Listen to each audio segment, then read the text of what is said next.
Is everything overvalued, and why is everything falling? Things are falling because they're coming back to the prices where they should be. Um, I'll get into it later, but this is going to be the third year that we had more than 20% return in the market 3 years in a row. Shadi, you brought this up last year, right? The last time that happened was in the .com era. Mm-hmm. 98, 99, 2000. People are front running the gains because they know a corrective measure will be taken sometime next year in 2028. This is why Sam is trying to clean up his image and his kerfuffle that he had last week with Brad Gerstner, so that IPO exit will be okay. But there's been a lot of overvaluation and overhyped talk about AI because everyone is trying to squeeze in the gains they need in to get them through the next 2 or 3 years for the downturn that we're going to have. So are we overvalued? Yes. We'll talk about Peter Thiel and Nvidia and all that in a second, but the market has run up a lot and is just correcting to where it should be, and people are panicking. And most people are panicking because they bought at levels where they shouldn't be buying. Bitcoin, Nvidia, Oracle, Oscar Health, everything was bought at too high of a price. Palantir as well. And when the front running ends, people begin to take profits. And as Rashad, I love when you always say there's nothing wrong with taking profit. But when you see Buffett start to ease into Google for the first time in history, Mm-hmm. on the exit, Apple and Google are going to be the new bonds. Apple is projected to give 26 to 30% return over the next 5 years. It's 5 to 6% a year. That's the new bond market. It's a haven of safety. The market will ultimately be okay, but some of these valuations are absolutely insane. And I told you to wait for the price. Yeah. I agree. I think, yes, some of these companies, I see somebody in the chat put Palantir in terms of valuations are just, I mean, it has run to a place where it almost feels uncomfortable. Mm-hmm. I think the issue is that earnings has kept pace with this type of growth. And at some point that has to decelerate, right? Like we'll talk about this more in the show when as we looking forward to Wednesday. Like when the market is priced to perfection, right? Perfection won't be good enough, right? So even there's Goliath that's going to report and how it can shift the market. Yep. If it does well and has future guys, it still might not be enough. Yeah, it may not be enough.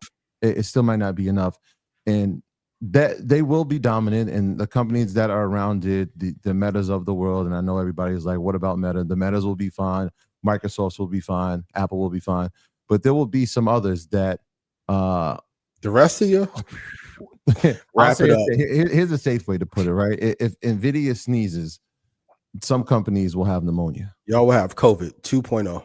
COVID 20, right? Like it's that type of scenario in these type of markets when all indicators are pointing to all-time highs, and you look at the statistics and everybody keeps bringing up the .com bubble. I don't think a crash is imminent, but I will say that the valuations have gone up pretty substantially to a point where it's like, all right, we need to take a deeper look at it. But we'll see. I mean, we thought something like this could happen this year, right? When we're talking about can earnings keep up to the valuations?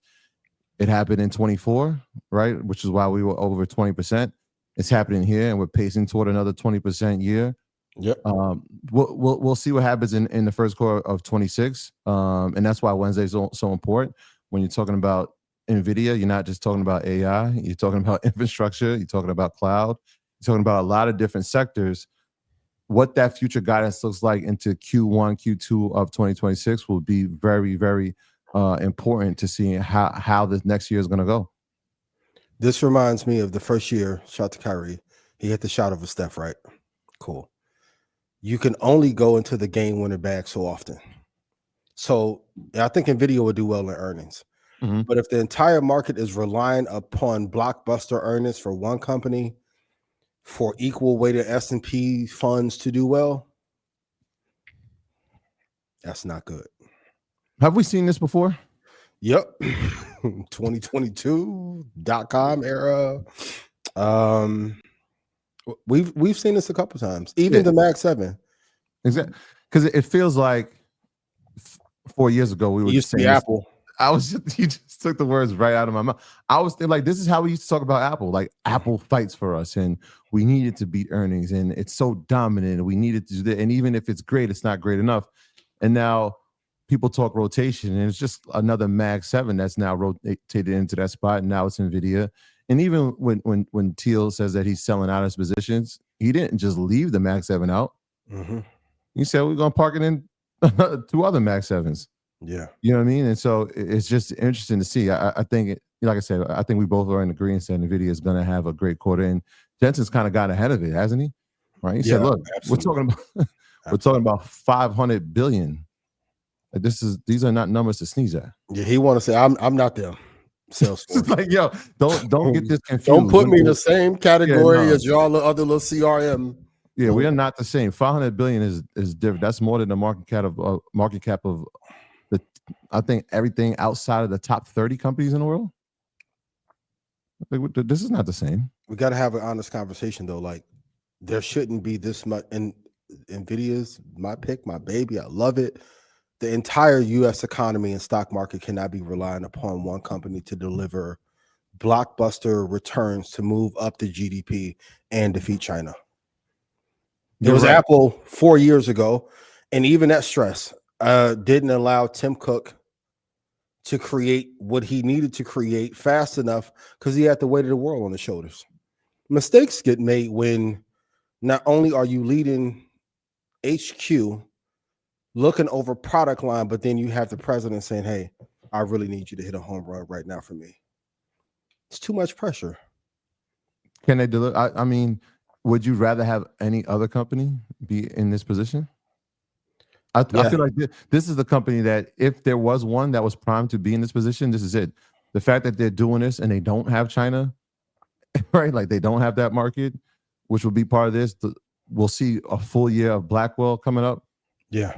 We understand the dominance. We watched all the other hyperscalers in the Mag 7's report before them, which is very strategic on their part. I looked at the numbers, bro. Everybody's CapEx did not go down. Everybody's CapEx went up, which talks about the demand, and we know where they're shopping.